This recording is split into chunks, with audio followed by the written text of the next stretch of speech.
এবার আরেকটি গান গিয়েই শেষ করবো আমার অনুষ্ঠান, কেননা আজকে শেষ দিন, আরও হয়তো ভক্তরা রয়েছেন।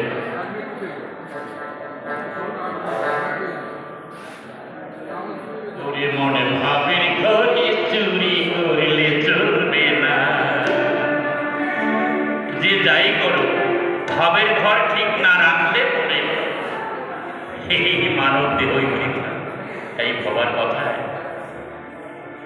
ভাবের ঘরে চুরি করলে চলবে না, ওরে মন ভাবের ঘরে চুরি করলে চলবে না।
আরম্বরী এ কেমন দোকানে তারি